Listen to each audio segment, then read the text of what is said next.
Ang pagpapatuloy.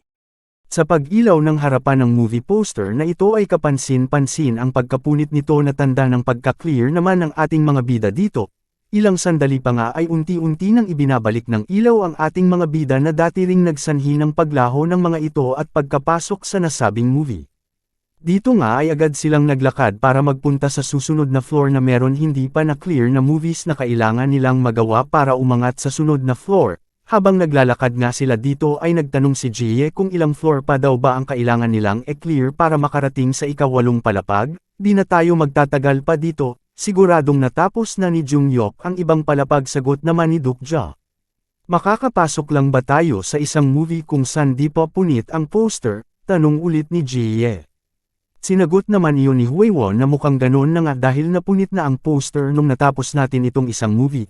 Sa seryosong mukha naman na ito ni Kim Dokja na parang malalim ang iniisip ay sinabing bilasan na din natin at di natin alam kung ilan pa ng mga movie scenario ang natitira, sagot ni Dokja.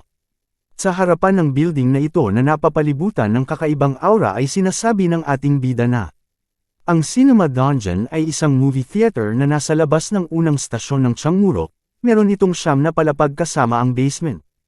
Sinabi pa ni Kim Dokja habang nakatingin sa isang movie poster na maswerte kami at ang mga poster sa 2 at 3 palapag ay mga punit na. Buti na lang at tapos na din itong palabas na Inception, paano kaya natapos mag-isa ni Jungyok itong Fighting Destination mag-isa, nagtatakang isip pa ni Dokja. At dito nga ay nakarating na sila sa 4 na palapag, agad nga nilang pinasok dito ang kauna-unahang movie na nakita nila na hindi pa na-clear. Sa galit na alon ng tubig na ito ay makikita natin ang tao na ito parang masusuka pa sa lakas ng alon na nasabi sa atin ng ating bida na sila nga daw ay nasa loob na ng 2 movie. At dito nga ay makikita ang napakalaking barko na ito habang sa labas nito ay makikita ang 3 tao ba, makikitang ang isa ay grabe ang pagsusuka dulot ng seasickness. Sinasabi pa nga ng isa sa nagsusuka na ilabas lamang daw nito ang lahat ng isusuka niya. Madali akong nalulula sa barko, wika naman ng taong suka ng suka sa kasama. Naisip naman ng isang lalaki na nakatayo na paano daw kaya iyon napili ng naval warfare god. Alam nga naman daw niya talaga kung bakit, pero naguguluhan ito sa isang bagay. Habang nagpapatuloy sa paglalayag ang napakalaking barko na ito ay may isang nagtanong na, di ba ito yung palabas kung saan yung barko ay lulubog? Mukhang ito nga, sagot ni naman ng kasama. Kailangan ba tayo ang maglubog nitong barko? Ang tanong ulit ng garalgal ang boses habang binagsasalita. At dito nga ay pinakita na ang ating mga bida na tinatanong pa ni Jie kay Huiwon na teka, ikaw ba ang babae ng bida dahil ang ganda daw ng kasuotan nito? Namangha naman doon si Huiwon na napatingin na din sa ganda ng kanyang kasuotan. Napatingin naman sila Dokya at Jie sa kasuotan ni Huiwon na dahil sa gulat na ganoon pala ito kaganda sa ganoong kasuotan. Di ikaw naman Dokya ang lalaki na bida, sabay suka ni Jie. Kailangan ba talagang samuka ka? Habang tinatanong yun tanong ni Dokya. Dahil di matigil ang pagsusuka ni Jie dala ng pagkalula niya. Dawson. Napalingon naman sila Dokya sa malakas na boses na galing sa likuran nila. Jeb Dawson. Tila may isang lalaki na tinatawag at tunuturo si Hilyong. Nagtataka naman si Hilyong kung siya ba ang tinatawag ng lalaki na nasa barko. Napatingin na lamang sila Dokya, Jie at Huiwon kay Hilyong at naisip na siya pala ang bidang lalaki. Patuloy naman ang pag-usad ng barko sa karagatan. Mukhang nandito ang lahat ng bida. Alam mo ba tungkol saan itong palabas na ito? Tanong ni Jie kay Hilyong. Oo, tungkol sa barkong lumubog, sagot naman ni Hilyong. Ilang sandali pa ay makikita ang lalaking ito na tumawag kay Hilyong na nakagapos at may takip ang bibig nito para hindi makapag-ingay. Anong gagawin natin dito sa lalaki na tinali ko yung lalaki at binusalan ng bibig, dahil siya yung kontrabida dito sa palabas, tanong naman ni Huiwon habang nakatingin sa lalaki na tumatawag kay Hilyong na Jeb Dawson. Sa tingin ko di sapat ang pagdakip sa kanya, wika naman ni Dokja. Kung ganun patayin natin siya, ang sabi naman ni Jie habang hinuhugot na ang kanyang espada. Nagulat naman doon ang lahat sa biglaang desisyon ni Jie na makikita pa nga itong ating bida na parang hindi sigurado at sang-ayon sa gagawin ni Jie. Diba ang sabi nyo ay ang cinema master ay mahilig sa aksyon? Kaya makakabuti ito sa atin kung papatayin natin siya. Wala nang dahilan pa para patagilan itong senaryo, dagdag na sabi ni Jie na parang insekto ang kanyang papaslangan. Sa isip pa nga dito ni Kim Duk-ja na totoo naman daw yun ngunit parang may mali, di na nga natuloy ang sasabihin pa sana dito ni Kim Duk-ja nang marinig ang sinabi ni Hwee-won, na mukhang totoong tao nga daw ang papatayin ni Ji-ye na nagsanhi sa ating bida na mag-alala sa kanilang ginagawa at pagpawisan. Ano, pagtatakang tanong ni Duk-ja. Di ba dapat ito ay isang palabas lamang pero mukha siyang totoong tao sabi pa ni Hwee-won. Mukha namang natauhan si Duk-ja at nanlaki ang mata nang maisip din niya ang sinabi ni Hwee-won. Pinutol naman ni Ji ang pag-iisip ng dalawa nang magsalita ito at sinabing, di ito oras para maging maramdamin o maawin, dalawa lang naman yan, tayo o siya ang mawawala. At siguradong tayo ay nabubuhay na tao at siya ay isang karakter lang, pagpapaliwanag ni Ji-ye. Ang lalaki namang nakagapos ay grabe na ang takot na nararamdaman ngunit wala itong magawa dahil di ito makatakbo o makasigaw man lang. Kontrabida naman siya, kahit totoong tao pa siya may iba pa ba tayong pagpipilian, dagdag pa ni Ji-ye na akmang sasaksakin na ang lalaki. Tama naman sagot ni Hwee-won na parang hindi parent sigurado sa desisyon. Si Duk-ja naman ay nilamon na ng kanyang pag-iisip at nakatingin na lamang sa dalawa na nag-uusap. Tuluyan na nga sinaksak ni Ji-ye ang lalaki. At mula doon ay nag-anunsyo ang system na sinasabing na kontento ang Cinema Master sa ending ng movie scenario at ang pinto nga daw para sa sunod na palapag ay nagbukas na sa likurang bahagi ng barko. O di ba tama ako, wala tayong panahon magsayang ng oras dito dahil nasa panganib ang buhay ni Master Junghyuk. Wika naman ni Ji-ye na masaya dahil malapit na silang makarating sa kinaroroonan ng kanyang master. Si Kim Duk-ja naman ay tulala parent sa nangyari habang itong si Hwee-won at Hilyong ay hindi parent sigurado sa ginawa ni Ji-ye, habang pinagmamasdan ang simisirit-sirit pangdugo ng lalaking napatay nila. Kasabay noon ang pagdating ng notification na sinasabing naabot nyo na ang second ending credit. Habang naglalaho na nga sila ay makikitang natuwa na din itong si Hwee-won para kay Ji-ye habang ang ating bida naman ay di parent makapaniwala sa nangyari. Sinasabi pa nga ni Ji-ye dito na di ba maayos at mabilis habang nakangiti at naka-thumbs up sa lahat. Kasunod noon ang notification na sinasabing ang mga bida Duk-ja Kim, Hwee-won Jong, Ji-ye Lee, Hilyong Lee at ang bawat isa nga daw ay makakatanggap ng tig 500 coins dahil sa kanilang nagawa. Napapaisip pa din nga dito si Duk-ja na sinasabing isang character, isang totoong tao, na tila nalilito na rin ito kung sino ang totoong tao sa kasalukuyan niyang mundo. Sa paglabas nila Duk-ja sa movie scenario ay napunta na sila sa ikalimang palapag. Ito ba ang reward room? Wala atang movie scenario dito wika ni Ji-ye habang papaakyat sila ng hagdan. Sa tuluyan nilang pagdating sa reward room ay dumating ang notif na sinasabing bawat isa nga daw sa kanila ay maaaring makakuha ng 2 items mila doon. Napawaw naman itong si Hwee-won sa nakitang mga items sa lugar na iyon. Habang ang ating bida ay sinabing ang room nga daw na iyon ay parang ginamit para paglagyan ng mga props na ginagamit sa mga movies. Sa isip pa nga ng ating bida dito na ang mga props nga daw doon at costumes, ay ang mga ginagamit ng mga actors na lumalabas sa mga movies ngunit ngayon nga daw ay hindi na iyon masasabi pang mga props lamang. Sa paglalakad-lakad nila sa loob ay nasasabi pa ni Kim Duk-ja sa isip nito na di man yun kasing ganda ng constellation artifact ngunit maganda pa din naman daw ang ngayon. Dahil sa talagang napakaganda nga daw ang pagkakakopya ng mga items na naandoon na sinabi pa nito na ang lahat nga daw ng item doon ay grade A, katulad ng kanyang espada kahit ang mga yun nga daw ay mga replika lamang. Habang makikita ang lahat na namamangha ay makikita itong si Hwee-won na may isang bagay na nakakuha ng kanyang atensyon, dagdag pa nga dito ng ating bida sa kanyang isip habang pinagmamasdan ng bawat items na kanyang nadaraanan, ay ang mga rewards nga daw na yun ang isa pa niyang dahilan kung bakit siya nagpasyang pumunta sa cinema dungeon. At dito nga ay pinakita ang isang item na kumuha ng pansin ng babaeng si Hwee-won na nasabi pang may goodness sa pagkakita sa napakagandang espada na nasa kanyang harapan. Mula nga doon ay pinakilala sa atin ang espadang ito na may pangalang Mikazuki Myunchika at ito ay isang replika. Ang espadang ito ay sinasabing isang grade A na ginawa ni Sanjo Myunchika isang artisan blacksmith na galing sa Heian period. At ang item nga daw na ito ay kopya sa isang legendary na espada sa Muromachi period. Meron nga daw itong ukit na crescent moon sa talim nito at kilala rin sa pinakang magandang espada sa 5 espada sa Muromachi period. Kasunod noon ay hindi na nag-antay pa ng Pasko itong si Hwee-won at kinuha na niya agad ang espada at tiningnan ang ganda ng talim nito. At mula nga doon ay napawaw na naman ito sa saya at nasabing yun nga daw ay lubhang napakaganda at ang talam nga daw ng espada ay napakagaan. Natuwa naman doon ang ating bida at nasabi kay Huiwon na sa wakas ay meron na itong maayos na espada.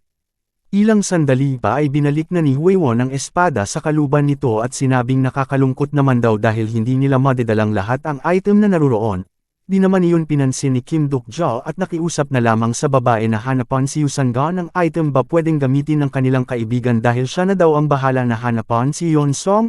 Tumanggaw-tango na lamang doon si Huiwon habang nakangiti sa ating bida. Ang ating bida naman ay tila may nahanap na dahil sa pagsabi niya na ang item nga daw na nasa kanyang harapan ay saktong-sakto para kay Yeon-song, na makikita naman natin na nasa harapan ito ng isang shield. Mula nga doon ay pinakilala sa atin ang item na nasa harapan ng ating bida, may pangalan itong Shield of Hercules, isa itong grade A at ang shield na nga daw na ito ay isang replika na shield na ginamit ng demigod na si Hercules. Ang pagkalampag nga daw sa shield ay magdadala sa mga kalaban sa kaguluhan. Pagkadampot nga ng ating bida sa naturang item ay may kumuha ng atensyon nito na naaasar at napapatanong kung bakit daw kaya hindi niya iyon mailabas sa lalagyanan. Mabilis nga yung nilingan ng ating bida at nagulat ito sa nakikitang item na pilit kinukuha ni Jie na kahit buong lakas na niya ay di pere niya iyon may angat man lang. Sa gulat pa nga ng ating bida ay nabanggit na lamang niya na yun nga daw ay ang hammer ng Thunder God na si Thor. At dito nga kasunod ng pagpapakita ng hammer na ito ay kasunod na din itong pinakilala. Ang pangalan nito ay Mjolnir, isang grade A na blunt weapon item. Isa itong replika ng hammer na gamit ng God of Thunder. Meron nga daw itong kapangyarihan ng Thunder kahit ito ay isang replika lamang at ito nga daw ay magagamit lamang ng taong napili. Habang pinapanood pa nga dito ng ating bida ang hirap na si Jie ay sinabi niya dito na ang item nga daw na gusto niyang kunin ay nakalaan para lamang sa special na tao. Si Jie naman ay pinipilit peren ang kanyang gusto sa pagsabing alam daw niya sa sarili niya na isa din siyang special na tao. Habang napapamura na dahil kahit anong gawin niya ay di man lamang niya maanggat ang naturang item. Sa ingay nga ni Jie ay napansin na iyon ni Hilyong na makikitang nakahanap ng item na sombrero para sa kanya. At dahil may item na ang batang ito na makikitang sinuot na agad niya ay lumapit naman ito sa hirap na si Jie. Tiningnan nga niya ng maigi ang hammer na gustong kunin ni Jie. Napansin naman agad ni Kim Duk-jo ang suot na sombrero ng bata at sinabing bagay sa bata ang sombrero. At dahil hindi mahugot ni Jie ang hammer at ang bata namang si Hilyong ay iisa pa lamang ang item na nakuha ay agad na nitong tinangkang subukan ang kanyang swerte na makuha ang hammer.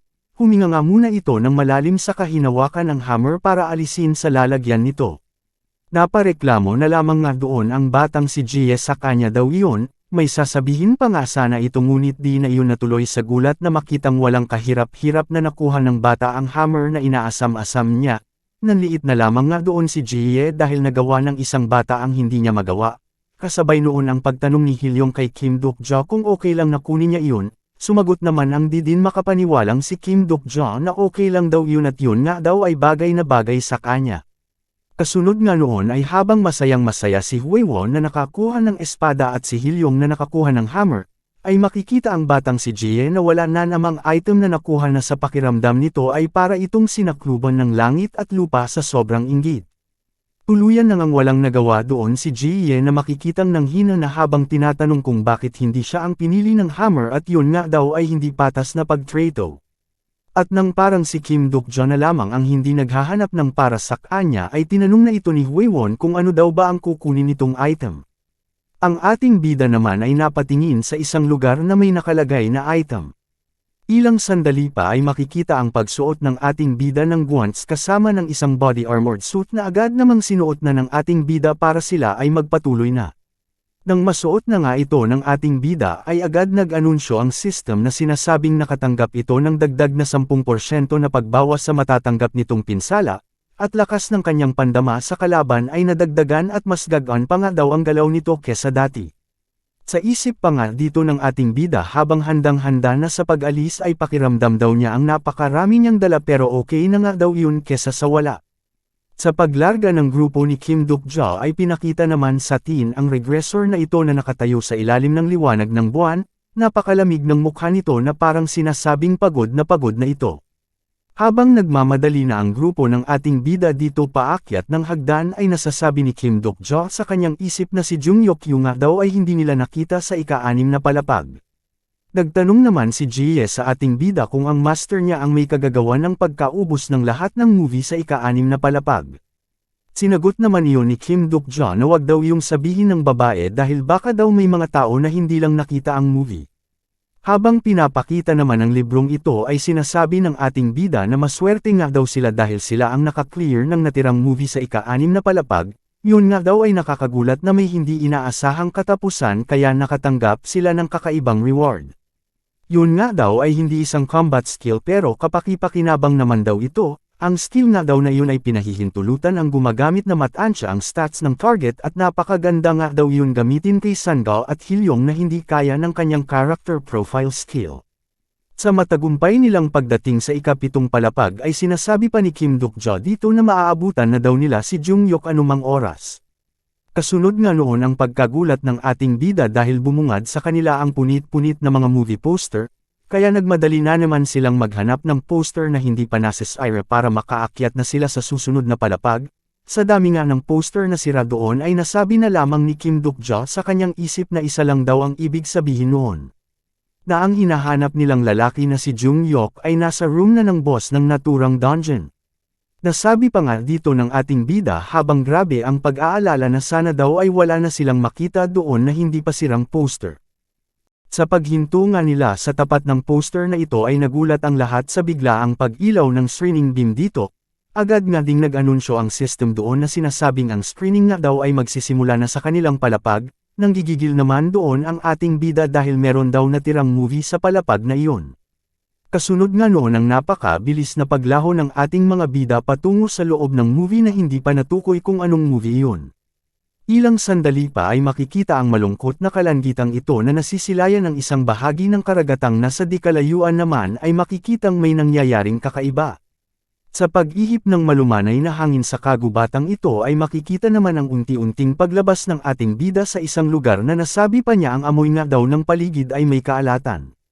Sa tuluyang paglabas ng ating bida ay agad nitong napansi na nasa karagatan na naman sila at sila ay nasa isang barko.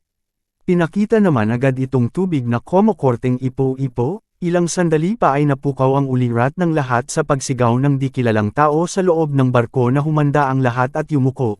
Kasunod noon ang pagpapaputok ng mga tao sa kabilang barko na mabilis namang tinungo ng napakaraming bala ang lugar ng barko kung saan naroroon ang ating bida.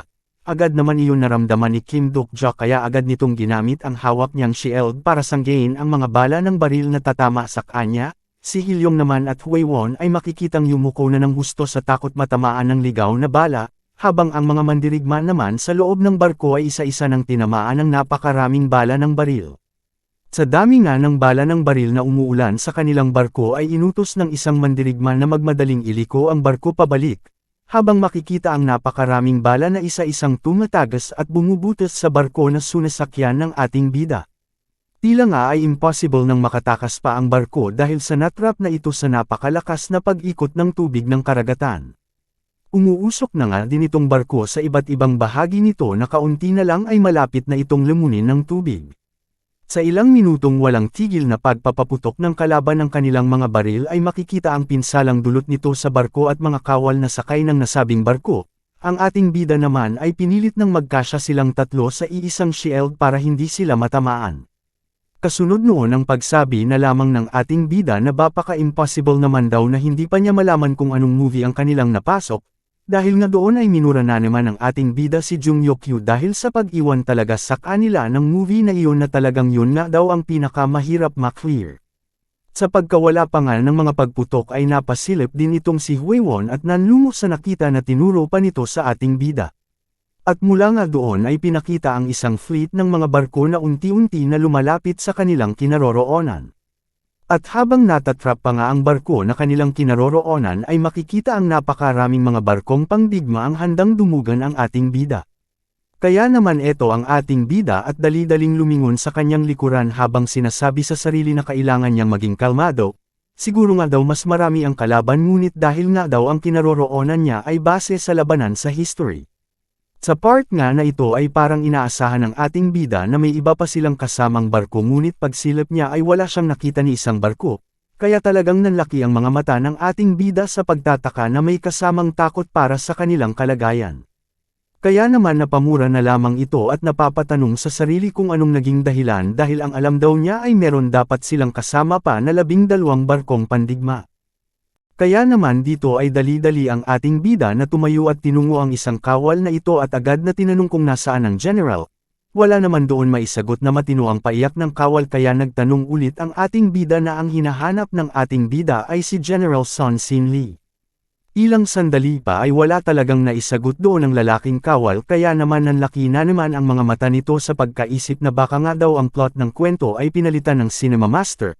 Kaya naman nanggigigil na naman sa galit itong si Kim Duk-jo at natanong sa sarili kung sa huli ba daw ay mananalo sila sa digmaang iyon kahit wala ang general na si Sun Sin Lee. Natatakot na nga din dito si Hwee-won at Hilyong dahil sa unang beses nilang pagkakita sa ating bida na mag-alala ng ganoon kalala. At dito nga ay wala nang nagawa pa ang ating bida kundi isigaw ang pangalan ni Ji-ye na hindi niya makita kung saang sulok nagsuot sa sobrang takot at grabing pagkamahihiluhin sa barko. Kasunod po noon ay doon ko na po muna pinuputol ang episode, ang nakikita naman po ninyo ang kasunod nating episode na talagang gugulat sa lahat ng character sa nobela. Shoutout na din po sa aking mga tagapanood na ito, humayo po kayo at magpakarami.